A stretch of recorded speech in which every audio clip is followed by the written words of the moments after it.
গাঁওয়ের পশ্চিম প্রান্তে ছিল এক বিরাট পুরনো বটগাছ। গাছটির বয়স নাকি ২০০ বছরেরও বেশি। দিনের বেলায় এর ডালপালায় পাখি, বানর আর গ্রামের শিশুদের কোলাহল শোনা যেত। কিন্তু সূর্য ডোবার পর কেউ ওদিকে যেত না। গ্রামের বয়স্করা বলতো ওই বটগাছের গোড়ায় রাত হলেই অপদেবতার আসর বসে। রাশেদ শহরে পড়াশোনা করে, কিন্তু ছুটিতে গ্রামে এলে তার কৌতূহল বেড়ে যায়। বটগাছ নিয়ে এত গল্প কেন? রাতে সেখানে কি হয়? তার মামা কায়ুম একবার বলেছিলেন, রাতে ওই গাছের পাতা নড়ে, অথচ বাতাস থাকে না। গাছের ফাঁক দিয়ে সাদা কাপড় পরা মেয়েকে নেমে আসতে দেখা গেছে। একদিন সন্ধ্যায় রাশেদ গ্রামের বন্ধুদের সঙ্গে খেলে দেরি করে ফেলে। ফেরার পথে সে বটগাছটার পাশ দিয়ে যাচ্ছিল। তখন আকাশে চাঁদ উঠেছে আর হালকা কুয়াশা গাছের গোড়া ঘিরে আছে। হঠাৎ গাছের ডাল থেকে শুকনো পাতার ঝরে পড়ার শব্দ হল।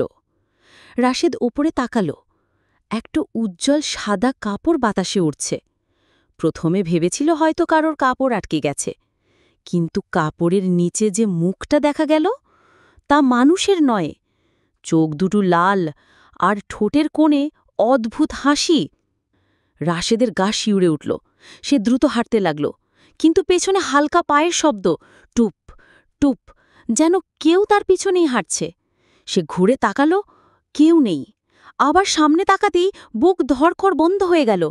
বটগাছের নিচে দাঁড়িয়ে আছে সেই সাদা পোশাকের মেয়ে, কিন্তু এবার সে অনেক কাছে। মেয়েটা ধীরে ধীরে বলল, তুমি কি আমাকে দেখতে পাচ্ছ? রাশেদের গলা শুকিয়ে গেল।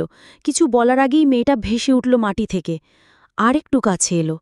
তার চুলগুলো বাতাস ছাড়াই দুলছে, মুখ থেকে ঠান্ডা কুয়াশা বেরোচ্ছে।